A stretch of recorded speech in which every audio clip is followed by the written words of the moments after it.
Hello everyone, welcome to the maths zone with PP. मेरा नाम प्रशांत madam है और मैं आज आप लोगों को एक्सरसाइज 11.2 की जानकारी दूंगा। इससे प्रीवियस क्लास में मैंने आपको exercise 11.1 plus introduction of the chapter की जानकारी ली है। लिंक मैं आपको डिस्क्रिप्शन में प्रोवाइड कर दूंगा, आप वहां से आगे देख सकते हैं। तो आइए हम स्टार्ट होते हैं। अब यहाँ देखिए, आज की एक्सरसाइज है हमारी 11.2। इसमें क्या बताना है, इसमें फर्स्ट क्वेश्चन कहता है show that the three lines are the direction cosine. ये पॉइंट्स दे रखे हमें, कोऑर्डिनेट्स गिवन है, जैसे 12/13 -3/13 -4/13। ये L1 का कोऑर्डिनेट है, लाइन 1 का कोऑर्डिनेट है। ऐसे लाइन 2 के कोऑर्डिनेट है 4/13, 12/13 और 3/13। ये हमें L2 के कोऑर्डिनेट है और ऐसे हमारे पास L3 का कुछ ना कुछ कोऑर्डिनेट है। हमें ये बताना है कि ये क्या आपस में परपेंडिकुलर है, यानी ये बताना है L1 परपेंडिकुलर L2 का दिखाना है, L2 को परपेंडिकुलर L3 का दिखाना है और L3 को परपेंडिकुलर L1 का दिखाना है। हमें ये दिखाना है कि तीनों ही लाइन आपस में परपेंडिकुलर होना चाहिए, ये हमारे को शो करना है। तो मैं आपको सोल्यूशन की ओर लेके चलता हूँ। तो यहाँ देखिए, यहाँ कुछ इस प्रकार हो जाएगा जैसे फर्स्ट क्वेश्चन है हमारा, ठीक है। तो एक लाइन हम लेते हैं कुछ इस प्रकार, ये L1 ले लिया, ऐसे ही मैंने यहाँ पे एक लाइन ले लिया L2, ठीक है, और यहाँ पे एक लाइन ले लिया मैंने L3, ठीक है। अब देखिए, जब मैंने यहाँ पे लाइन ले ली है तो मेरे पास कोऑर्डिनेट्स क्या क्या थे। कोऑर्डिनेट्स था मेरे पास जैसे 12/13, ठीक है, फिर क्या था -3/13, ठीक है, फिर क्या था -4/13। उसके बाद ये कोऑर्डिनेट्स L1 की है। अब मैं L2 की कोऑर्डिनेट्स लेता हूँ। तो L2 के कोऑर्डिनेट्स क्या क्या थे, ये था 4/13, ठीक है, फिर था 12/13, ठीक है, फिर था 3/13, ठीक है। ऐसे ही मैं कोऑर्डिनेट्स अब L3 के लिख लेता हूँ। तो L3 के क्या क्या कोऑर्डिनेट्स है, ये है मेरे पास 3/13 था, फिर था मेरे पास -4/13 और फिर था मेरे पास 12/13। ये कोऑर्डिनेट्स हमारे कुछ इस तरह से दिए हुए थे। हमें क्या करें, हम क्या करेंगे, पहले हम चेक करेंगे L1 और L1 एंड L2 के बीच, ठीक है, कि क्या ये आपस में परपेंडिकुलर है।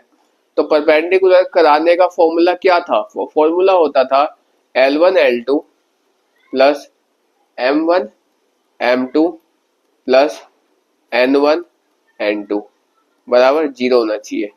तो आप कहोगे सर यहाँ तो LMN हमने माना ही नहीं, तो मतलब रखेंगे इसको।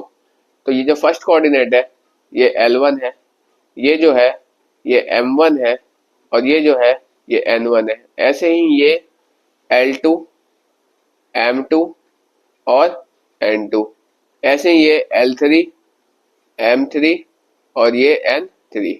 तो इस तरह से हम इसमें रख के देखेंगे। तो फर्स्ट केस, अगर हम फर्स्ट केस की बात करें, तो अगर फर्स्ट केस को देखते हैं तो L1 L2 लेंगे। तो इसीलिए हम L1 L2 plus M1 M2 plus N1 N2, इसको हम 0 के इक्वल अगर ये आ जाता है तो L1 और L2 लाइन आपस में परपेंडिकुलर है, ये पता चल जाएगा, ठीक है। तो आइए हम चेक करते हैं। अब देखिए L1 क्या है, हमारे पास है 12/13 गुने L2 क्या है 4/13, ठीक है, 4/13 प्लस M1 क्या है -3/13 और इंटू M2 क्या है 12/13, ठीक है, प्लस N1 क्या है -4/13, N2 क्या है 3/13, ठीक है। तो आइए हम इसके आगे स्टेप में लेके चलते हैं। तो 12 4 जा हो जाता है हमारे पास 48, 48 अपॉन में 13, फिर आ जाएगा माइनस प्लस माइनस, ये हो जाएगा माइनस, ठीक है। 12 3 जा 12 36, 36/13 को 13 से मल्टीप्लाई करेंगे तो 13 नहीं, यहाँ पे 169 होगा। ऐसे यहाँ पे भी 169 होगा, ठीक है। अब प्लस माइनस माइनस, फिर 4 × 12 ठीक है। अब हम क्या कर देख सकते हैं कि ये प्लस का ये दोनों माइनस के हैं, एलसीएम सेम है। अगर हम इसका ये ले तो यहाँ पे हो जाएगा 169 48 और यहाँ माइनस का 48 हो जाएगा, क्योंकि 36 और 12 माइनस माइनस प्लस हो जाता है, तो 36 और 12 जोड़ेंगे तो 48 हो जाएगा। तो ये बटे 169। अब ये क्या आ गया, ये 0 के इक्वल आ गया, क्योंकि ये भी कैंसिल, ये भी कैंसिल, सेम सेम था, एक प्लस का एक माइनस का था, 0 हो गया। अब ये 0 के इक्वल आ गया, तो हम कह सकते हैं, क्या कह सकते हैं यहाँ पे कि देयरफॉर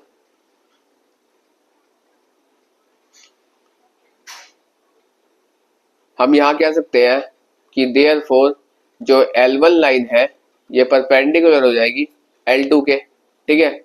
ऐसे ही अब हम आपको केस 2 के ऊपर लेके चलते हैं। तो केस 2 कहता था, केस 2 है ये मेरा,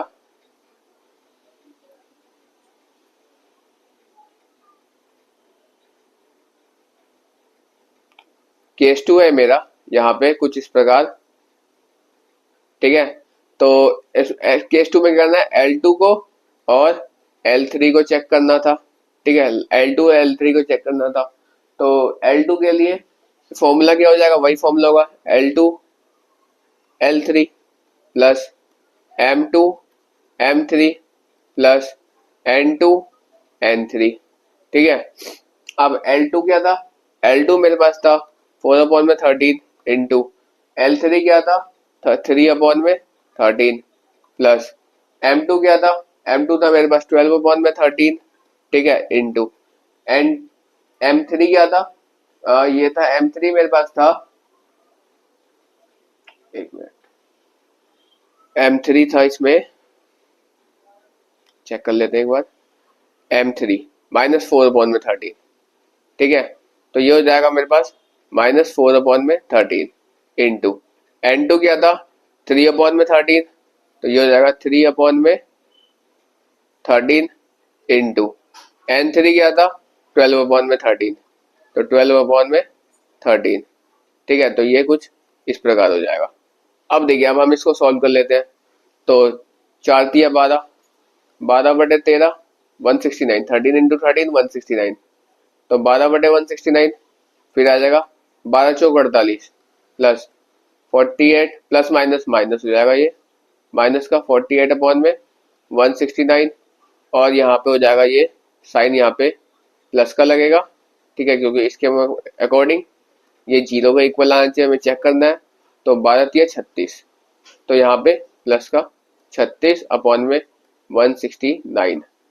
तो हम क्या देख सकते हैं, इसको वापस प्लस माइनस करेंगे तो यहाँ पे आ जाएगा माइनस का 48/169 और प्लस का 48/169, तो एक प्लस का एक माइनस का कैंसिल हो गया, तो आंसर क्या आ गया 0। तो हम कह सकते हैं कि देयरफॉर जो L2 है ये परपेंडिकुलर हो जाएगी L3 के, ठीक है। अब आप कहोगे कि सर आपने यहाँ पे दो केस चेक करा, जैसे हम नॉर्मल क्वेश्चंस में करते थे कि दो केस चेक करा तो भाई दो केस परपेंडिकुलर, तीसरी भी परपेंडिकुलर हो जाएगी, नहीं, हमें ऐसे नहीं करना, हमें इसमें चेक करके प्रॉपर दिखाना है कि क्या ये आपस में परपेंडिकुलर है। हो सकता है कभी कभी ऐसा भी हो कि L1 L2 परपेंडिकुलर हो L3 ना हो, या L1 L3 परपेंडिकुलर है L2 ना हो, तो इसलिए हमें एक एक केस करके इसमें चेक करना होता है, ठीक है।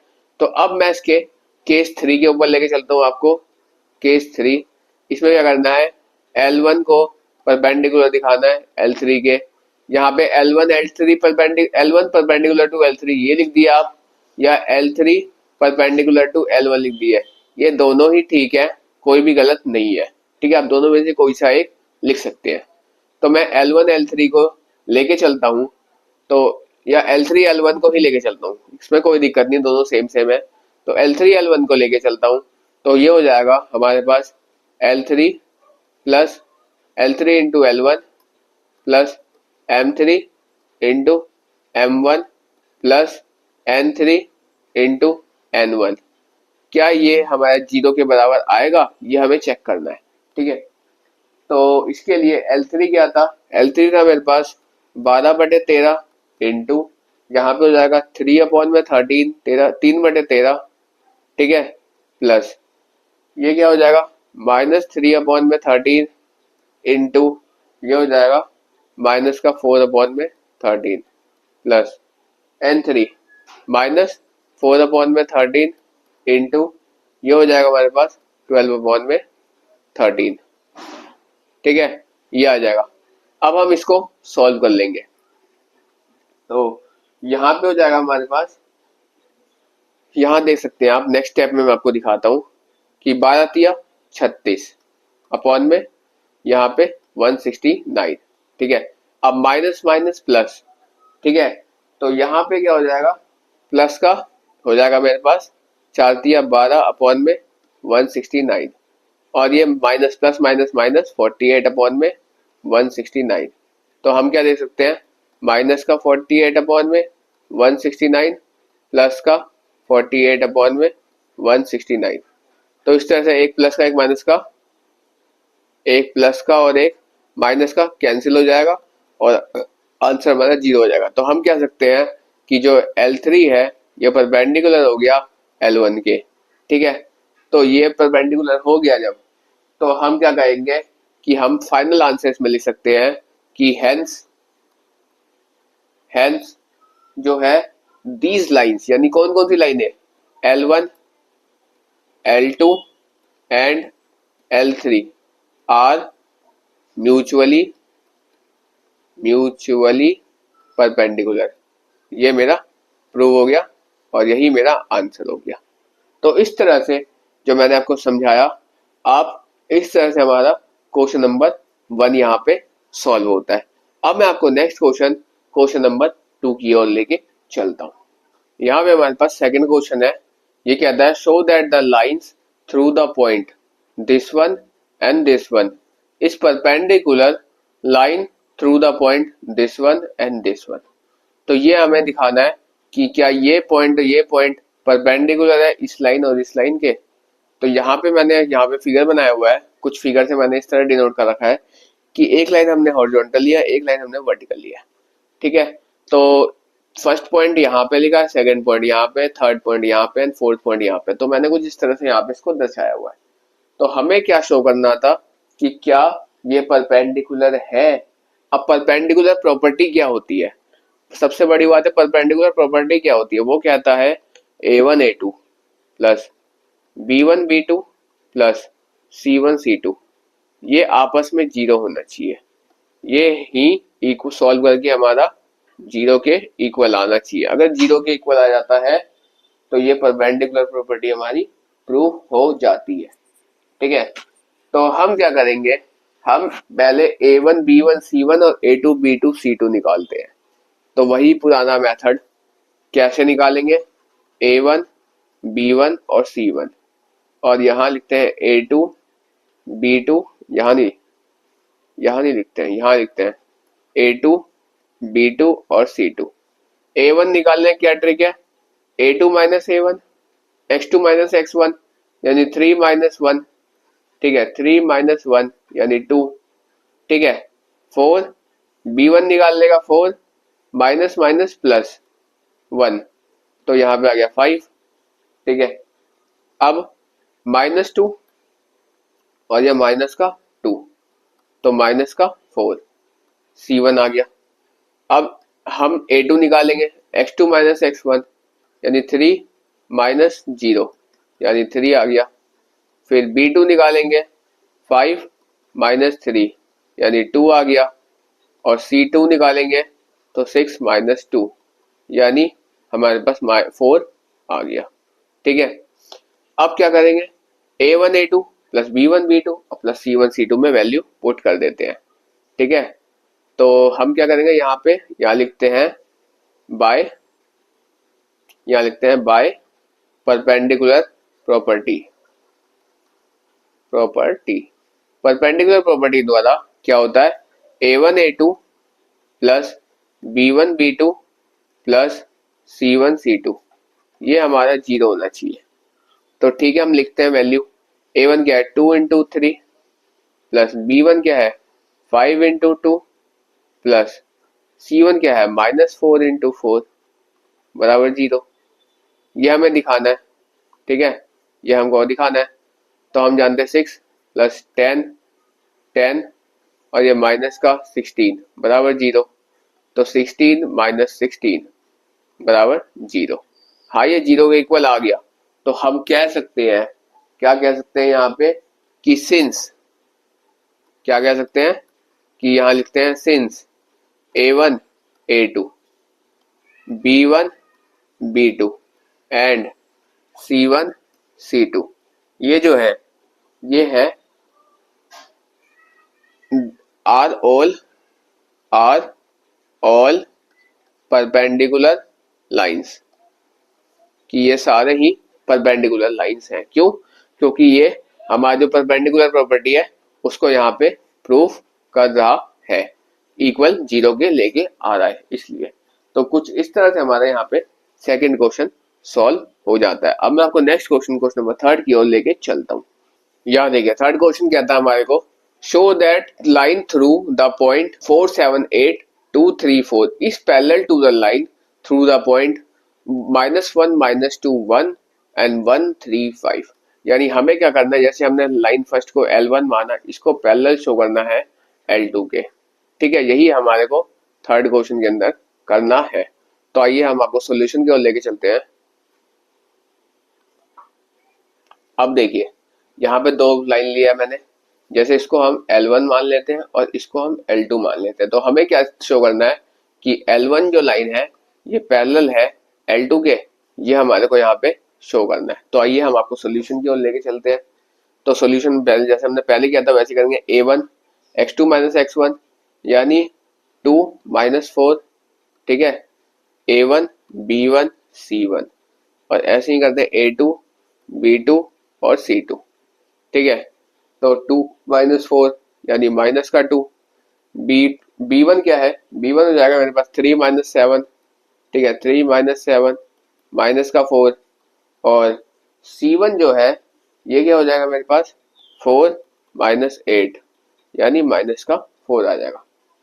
ऐसे ही हमारे पास यहाँ पे A2 आएगा, A2 क्या आएगा 1 + 1 यानी 2 हो जाएगा, माइनस माइनस प्लस हो जाता है।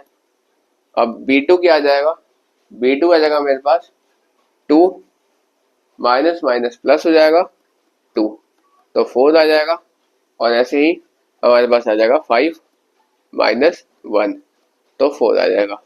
ठीक है, अब आप देख सकते हैं यहाँ पे भी 2 4 4 है, यहाँ पे भी 2 4 4 है, लेकिन इस तरफ सारे नेगेटिव है, इस तरफ सारे पॉजिटिव है मेरे वैल्यू। ठीक है, तो हम जब हमें पैरेलल लाइन परपेंडिकुलर शो करना होता तो हम मल्टीप्लाई करते थे, और पैरेलल लाइन शो करना होता हम डिवाइड करते हैं। ठीक है, तो यहाँ पे कुछ ये इस प्रकार हो जाएगा, A1 अपॉन में A2 बराबर B1 अपॉन में B2 बराबर C1 अपॉन में C2। ये हमको यहाँ पे शो करना है यानी दर्शाना है। ठीक है, तो हम इसको शो करते हैं। तो इसकी जब हम वैल्यू रखते हैं A1 A2 की, A1 क्या है -2 अपॉन में 2 बराबर B1 क्या है -4 अपॉन में 4, और C1 C2 क्या है -4 अपॉन में 4। जब इसको सॉल्व करेंगे तो ये 1, इनको सॉल्व करें तो ये 1, इसको सॉल्व करें तो ये 1, यानी -1 बराबर -1 बराबर -1। ठीक है, ये हमारी वैल्यू यहाँ पे इस तरह से कुछ आ जाएगी। जब हमारे पास ये वैल्यू आ गई तो हम क्या कह सकते हैं कि सिंस यहाँ लिखते हैं सिंस A1 A2 बराबर हो गया B1 B2 के, ठीक है, बराबर हो गया C1 C2 के, तो हम कह सकते हैं कि जो L1 लाइन है ये पैरेलल हो जाएगा L2 के। ठीक है, तो यहाँ पे ये हमारा आंसर आ गया। इस तरह से हमारा यहाँ पे थर्ड क्वेश्चन कंप्लीट हो जाता है। अब मैं आपको नेक्स्ट क्वेश्चन नंबर फोर्थ की ओर लेके चलता हूँ। फोर्थ क्वेश्चन में क्या करना है, फाइंड द इक्वेशन। इसके अंदर हमको इक्वेशन को फाइंड करना है of a line which passes through a point, जहां पे हमें पॉइंट दे रखा है, and its parallel vector is 3i cap + 2j cap - 2k cap, ये हमारे को दिया हुआ है। ठीक है, तो हम आइए फोर्थ क्वेश्चन आपको लेके चलते हैं। क्वेश्चन नंबर फोर्थ है। ठीक है, हमें क्या करना है, फोर्थ के अंदर इक्वेशन फाइंड करना था। ठीक है, जिसमें से हमें पोजीशन वेक्टर जो है वो दिया हुआ है 1 2 एंड 3। ठीक है, पोजीशन वेक्टर गिवन था, यानी पीवी कहेंगे इसको, पोजीशन वेक्टर को 1 2 3। ठीक है, अब ये वो चेक कर लेते हैं, हाँ 1 2 3 है, और डायरेक्शन वेक्टर है 3i 2j और -2k। ठीक है, तो अब आते हैं हम डायरेक्शन वेक्टर पे। अरे यार कैंसिल तो हो, ठीक है। तो डायरेक्शन वेक्टर को हम यहाँ पे dv से डिनोट करेंगे, ठीक है। तो जब डायरेक्शन वेक्टर को d और v से डिनोट करते हैं तो ये क्या है, डायरेक्शन वेक्टर है मेरे पास 3i और प्लस 2j और यहाँ पे -2k कैप। ये है कुछ इस तरह से हो जाएगा, ये दे रखा है क्वेश्चन में, जो गिवन था वो मैंने लिख दिया। अब इसको इक्वेशन फॉर्म में लिखना है। इक्वेशन फॉर्म में हम दो तरीके से लिख सकते हैं। कौन कौन सा, एक तो हम वेक्टर फॉर्म में जा करके इसको इक्वेशन क्रिएट कर सकते हैं, और दूसरा तरीका है Cartesian form, Cartesian form. Vector form में भी हम इक्वेशन बना सकते हैं और कार्टेशियन फॉर्म में भी इक्वेशन बना सकते हैं। वेक्टर फॉर्म में जब हम इक्वेशन बनाएंगे तो उसका फॉर्मूला क्या होता है, आर की वेक्टर बराबर ए की vector plus lambda times B की वेक्टर, ठीक है। अब ए जहाँ पे यहाँ पे जो ए है और यहाँ पे बी है, इसको हम कहाँ किस किस से दिखाएंगे, क्योंकि यहाँ पे तो मैंने पोजीशन वेक्टर और डायरेक्शन वेक्टर दे दिया है। जो ए है वो क्या, ए की वेक्टर जो है वो मेरे पास यहाँ पे क्या है, पोजीशन वेक्टर, और जो बी वेक्टर है वो है मेरे पास डायरेक्शन वेक्टर। तो आइए हम इस इक्वेशन पे एक बार रख के देखते हैं। आर की vector is equal to, equation create करते हैं तो यहाँ पे हो जाएगा I cap plus 2j cap plus 3k cap, ठीक है, और plus lambda times B vector. B vector क्या हो जाएगा, ये हो जाएगा 3i cap plus 2j cap minus 2k cap, ये हो जाएगा। एक इक्वेशन तो यहाँ पे चाहे तो ये भी आंसर हो जाएगा और कोई दिक्कत नहीं है, वेक्टर फॉर्म में हमने आंसर इक्वेशन क्रिएट कर दिया। अगर हम कार्टेशियन फॉर्म में करें, क्योंकि इसको करने के दो तरीके, मैं दोनों ट्रिक बता रहा हूँ, आप पेपर में कोई भी एक ही ट्रिक लगाएंगे, या तो आप वेक्टर फॉर्म लगाइएंगे या तो आप कार्टेशियन फॉर्म लगाइएगा, ठीक है। तो आइए हम आपको कार्टेशियन फॉर्म के अंदर लेके चलते हैं। तो कार्टेशियन फॉर्म में जब लेके चलेंगे तो x माइनस x1 अपॉन में a बराबर y माइनस y1 अपॉन में a, b यहाँ पे a नहीं b होगा, बराबर z माइनस z1 अपॉन में c, ठीक है। अब आप कहोगे कि सर यहाँ पे मुझे x1 भी नहीं पता, y1 भी नहीं पता और z1 भी नहीं पता, और a b और c यहाँ पे कुछ भी नहीं पता, कैसे करें। सिंपल तरीका है भाई, यहाँ पे जो है ये जो है मैंने पोजीशन वेक्टर का जो लिया था यहाँ पे 1 2 एंड 3, ये क्या, ये x1 है, ये y1 है और ये z1 है, ठीक है। और डायरेक्शन वेक्टर का जो ये है 3i 2j और -2k यानी 3 2 -2, ये जो है डायरेक्शन वेक्टर का जो है ये किसका है, ये है pv का, पोजीशन वेक्टर की वैल्यू, और ये है डायरेक्शन वेक्टर की वैल्यू, ठीक है। तो ये क्या है, ये है a b एंड c की वैल्यू दे रखी है। अब हम आराम से इसमें इक्वेशन में पुट कर देते हैं। तो आइए मैं आपको पुट करके दिखाता हूँ, ठीक है। तो यहाँ देखिए आप, कुछ इस प्रकार हो जाएगा, x माइनस x1 क्या था, x1 है 1 तो 1 और अपॉन में a क्या है 3, ठीक है, ये बराबर y माइनस y1 क्या था, y1 है 2 और अपॉन में जो है b की वैल्यू क्या है 2, ठीक है, बराबर z माइनस z1 क्या है 3, ठीक है, और अपॉन में वैल्यू क्या है माइनस का 2। तो इस तरह से आ गया, ये भी हमारा एक आंसर हो गया। तो यहाँ पे इस तरह से हम वेक्टर फॉर्म में दिखाना हो तो हम इस तरीके से दिखाते हैं, अगर हमें कार्टेशियन फॉर्म में दिखाना हो किसी इक्वेशन में तो हम यहाँ पे इस तरह से यहाँ पे दर्शाते हैं, ठीक है। तो इस तरह से मैंने आपको यहाँ पे बता दिया कि ये कैसे होगा, ठीक है। तो इस तरह से मैंने यहाँ पे क्वेश्चन नंबर 4 कंप्लीट हुआ। अब मैं आपको क्वेश्चन नंबर 5 की ओर लेके चलता हूँ। यहाँ देखिए 5th क्वेश्चन है, find the equation of a line in vector and in Cartesian form. इसको हमें यहाँ पे वेक्टर में भी लिखना है और कार्टेशियन फॉर्म में भी लिखना है, दोनों ही फॉर्म में लिखना है। जैसे कि मैंने आपको फोर्थ क्वेश्चन बताया, वेक्टर भी बता दिया, कार्टेशियन भी बता दिया, उसी तरह हमारे को यहाँ पे क्वेश्चन भी करना है। ठीक है, and passes through the point of the vector position vector. Position vector दे रखा है, यानी ए वेक्टर हमारे को ये गिवन है। ये क्या है, पहला, अगर हमें जहां भी पोजीशन वेक्टर दिया हो यानी ए वेक्टर हमको दे दिया है, तो ये पहली वाली जो वैल्यू है ये ए वेक्टर की है, और जो ये नेक्स्ट वैल्यू है हमारे पास यहाँ पे डायरेक्शन हमारे दे रखा है 1 2 और माइनस के, तो यहाँ पे हमारे को अगर डायरेक्शन वेक्टर क्या आता है तो वो हमारे को यहाँ पे बी की वेक्टर गिवन है। ठीक है, तो इस तरह से हमारे को यहाँ पे पोजीशन वेक्टर भी पता है और डायरेक्शन वेक्टर भी पता है, तो हमें इसमें वेक्टर फॉर्म में भी निकालना है और कार्टेशियन फॉर्म में भी इक्वेशन को सॉल्व करना है। तो आइए हम आपको सॉल्यूशन में लेके चलते हैं। जैसे कि देखिए यहाँ पे मैंने लिखा हुआ ए वेक्टर बराबर ये था, जो क्वेश्चन में गिवन था वो लिख दिया, अब बी वेक्टर बराबर ये है। अगर मैं इसको वेक्टर फॉर्म में लूं, अगर मैं इसको वेक्टर फॉर्म में लेके चलूं तो क्या हो जाएगा, अगर मैं वेक्टर फॉर्म में लूंगा तो फॉर्मूला क्या होता है, फॉर्मूला हो जाता है आर की cap, R vector equal to A की vector plus lambda times B की वेक्टर, ये फॉर्मूला हो जाता है।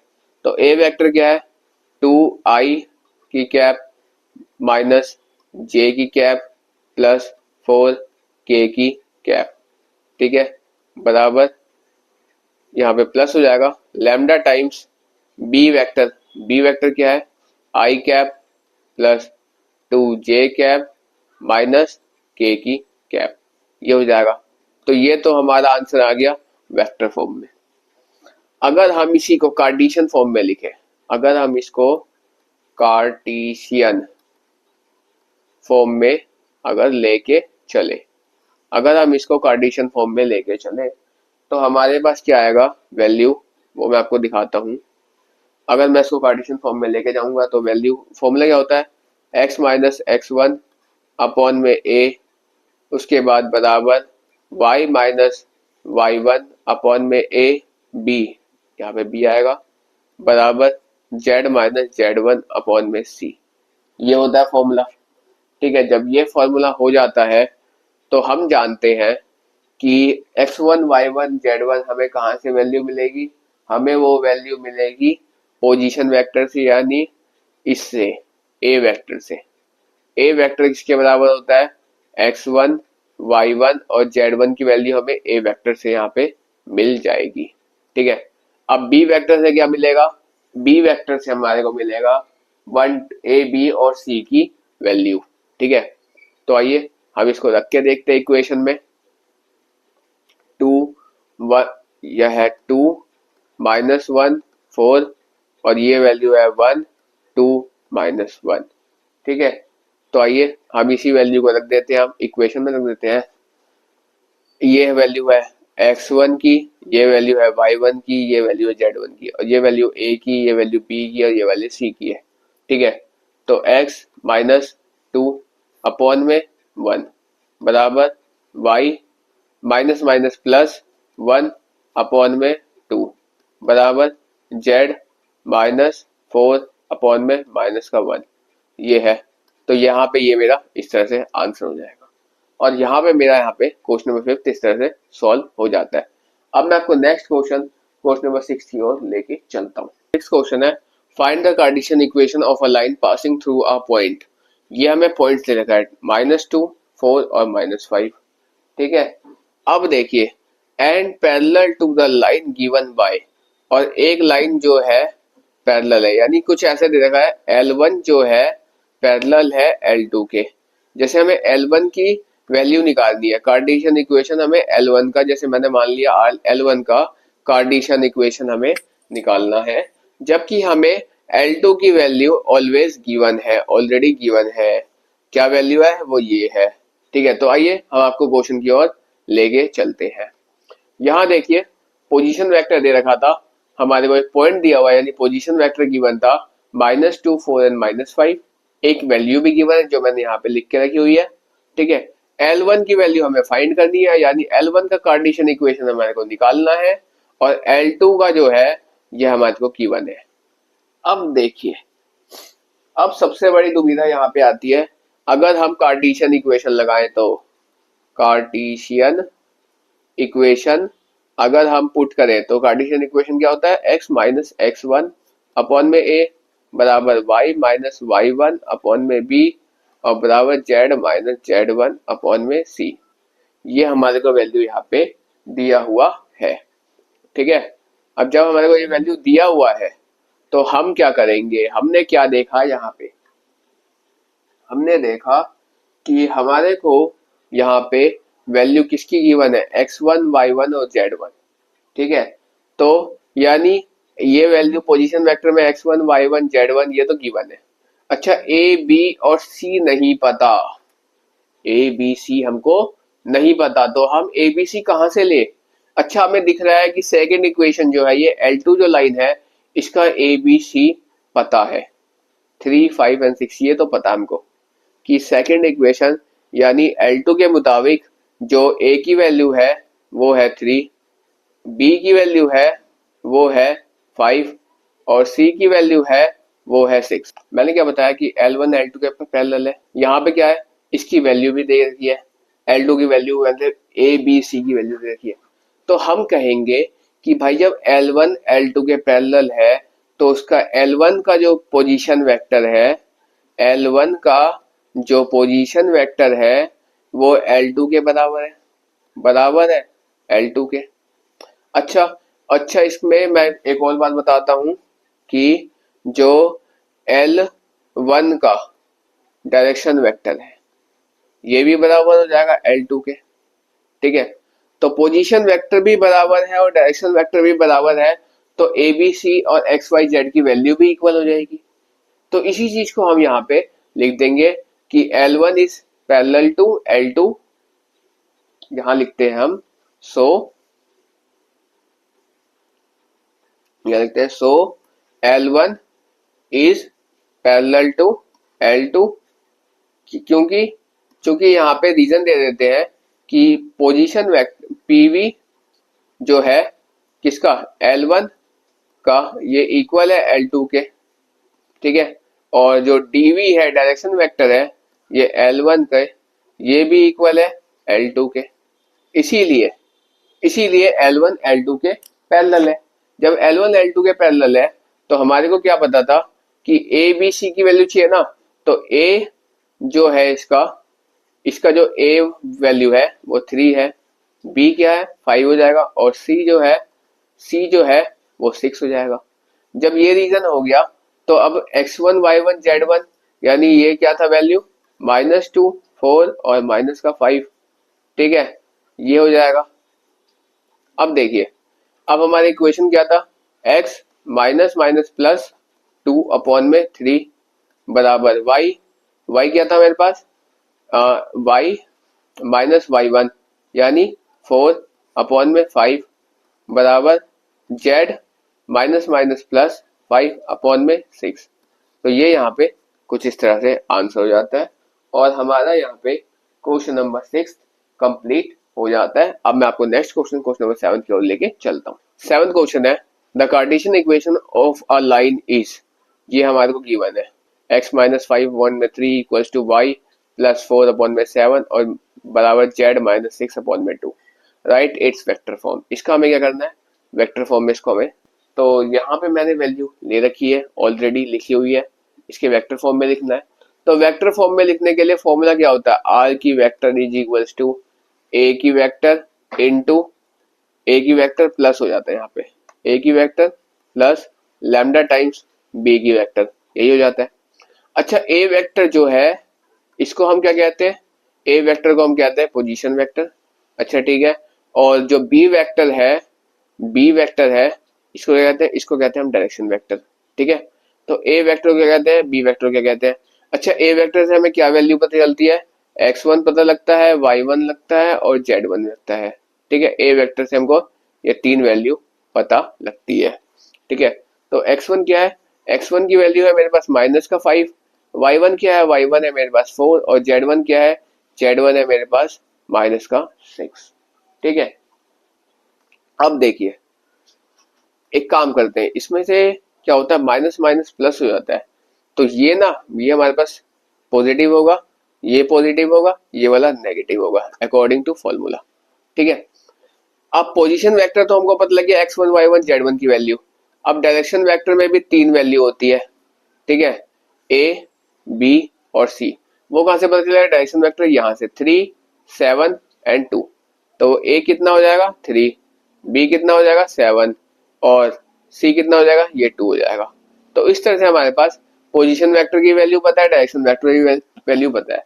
यानी a का वेक्टर क्या हो जाएगा 5i cap minus 4j cap plus 6k cap. ठीक है, ऐसे ही b में आ जाएगा तो हम आइए इसको वैल्यू पुट कर देते हैं और 1 मिनट में लिखते हैं इसको वेक्टर फॉर्म में। तो इक्वेशन तो ये होता है। ठीक है, तो हम लिखते हैं r की vector is equals to a vector हो जाएगा। तो a वेक्टर कितना हो जाएगा यहाँ पे 5 i की कैप। ठीक है, प्लस यहाँ पे हो जाएगा प्लस माइनस माइनस हो जाएगा माइनस 4 j की कैप और यहाँ पे हो जाएगा प्लस 6 k की कैप। ठीक है, और प्लस यहाँ पे हो जाएगा ये lambda times b vector. b vector क्या है 3i कैप। ठीक है, प्लस 7 j कैप। ठीक है, प्लस यहाँ पे c जो है ये 2 k कैप, ये आ जाएगा। ये जो आया ये मेरा यहाँ पे इस तरह से आंसर हो जाता है और यहीं पे मेरा क्वेश्चन नंबर 7 कंप्लीट होता है। तो दैट्स ऑल फॉर टुडे। इसके आगे क्वेश्चन हम आपको नेक्स्ट क्लास में बताएंगे। तो we will meet again on the next class.